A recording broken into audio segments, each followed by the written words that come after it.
Asal-usul Jombang. Kisah dari Provinsi Jawa Timur. Kabupaten Jombang adalah kabupaten yang terletak di Provinsi Jawa Timur.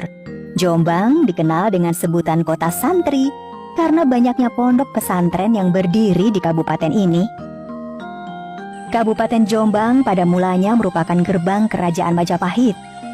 Gapura bagian barat adalah Desa Tunggorono, sedangkan Gapura bagian selatan adalah Desa Ngerimbi.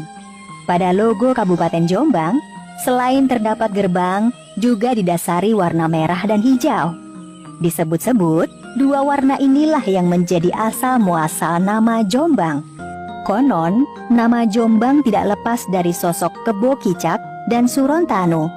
Kebo Kicak semula bernama Joko Tulus. Ia adalah anak dari Ibu Wandan Wanguri di Dusun Karangkejambon, Jombang. Suatu ketika, Joko Tulus muda ingin memiliki wilayah kekuasaan. Ia menyampaikan niatnya pada sang ibu. Namun niatnya tidak direstui oleh ibunya. Meski dilarang, Joko Tulus tetap melanggar larangan ibunya tersebut.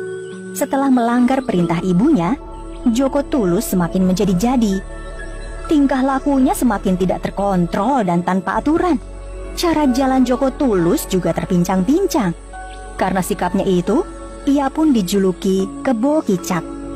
Menyadari keadaannya, Kebo Kicak lantas mengembara untuk berguru kepada kiai-kiai sakti, diantaranya berguru di Banyuwarang dan di Padepokan Sumoyono, Desa Cukir, Kecamatan Diwek, Kabupaten Jombang. Di Padepokan Sumoyono itu, Kebo Kicak bertemu dengan Surontanu, yang tak lain adalah anak pamannya sendiri. Di padepokan tersebut, Kebo Kicak berlatih tanpa lelah hingga berhasil menguasai ilmu kanuragan yang membuatnya menjadi seorang yang sakti. Di padepokan yang sama, Surontanu juga tak kalah hebatnya dengan Kebo Kicak. Surontanu berhasil menguasai ilmu kesaktian dan memperoleh salah satu hewan peliharaan pusaka, yakni banteng Tracak Kencono.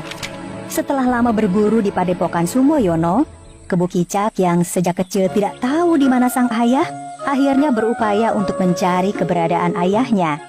Ia keluar masuk ke daerah-daerah di sekitar tempat tinggalnya. Akhirnya, sampailah pencarian Kebo Kicak di Kerajaan Majapahit.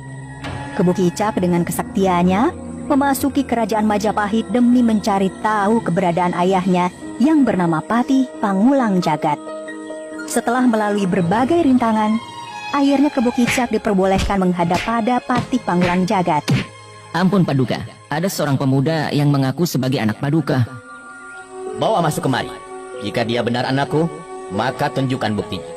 Di luar dugaan Kebo Kicak, Patih Pangulang Jagat, sang ayah yang dicarinya, mengajukan syarat padanya. Kebo Kicak pun bersedia melakukan syarat apapun yang diminta ayahnya. Kau harus mengangkat batu hitam yang ada di Sungai Berantas. Kau juga harus berhadapan dengan baju hijau dan mengalahkannya. Apakah kau siap? Baik, akan aku buktikan saat ini juga.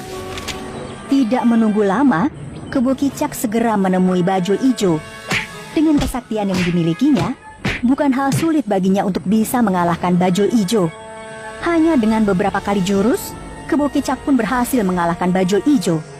Kebo Kicak juga berhasil mengangkat batu hitam di Sungai Berantas tanpa halangan apapun. Batu besar hitam yang sangat berat itu berhasil diangkat dan dibawa keluar Sungai Berantas.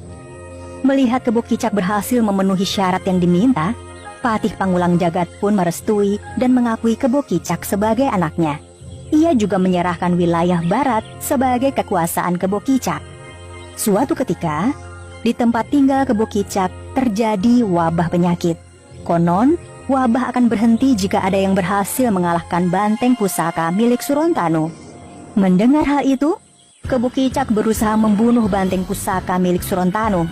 Surontanu yang sudah berjanji akan menjaga banteng Tracak Kencono tidak tinggal diam mendengar ada yang berusaha untuk membunuh pusakanya. Tak pelak lagi, pertarungan saudara seperguruan antara Kebo Kicak dan Surontanu pun terjadi. Tidak ingin dikalahkan Kebo Kicak, Surontanu pun pergi ke berbagai tempat. Konon, Kebo Kicak terus mengejar Surontanu bersama banteng Tracak Kencono. Di daerah Parimono, Surontanu lari bersama bantengnya ke arah sawah yang kala itu penuh tanaman padi, sehingga tanaman padi yang menghampar pun rusak. Kebo Kicak yang menyaksikan pelarian Surontanu hanya geleng-geleng kepala. Maka lahirlah sebutan Parimono atau padi yang disasak hingga rusak. Surontanu juga berlari ke arah utara. Ia menemukan sebuah rumah beratap jerami dan alang-alang yang di dalamnya terdapat pemandian kerbau. Sementara Kebo Kicak tetap mencari Surontanu dimanapun berada. Dalam pengejaran itu, Kebo Kicak kelelahan dan beristirahat di bawah pohon beringin raksasa hingga tertidur. Setelah merasa cukup beristirahat, Kebo Kicak segera bangun dan melanjutkan pencarian Surontanu. Lama dalam perjalanan, Kebo Kicak dan Surontanu pun bertemu. Mereka kembali bertarung dengan mengeluarkan segala kesaktiannya hingga muncul kilatan cahaya hijau dan abang atau cahaya hijau dan merah di atas langit.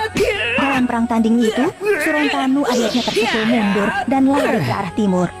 Pertandingan mereka yang memunculkan cahaya berwarna hijau dan merah atau hijau abang itu yang menjadi cikal bakal penyebutan nama Jombang, yakni berasal dari akronim kata hijau abang menjadi Jombang.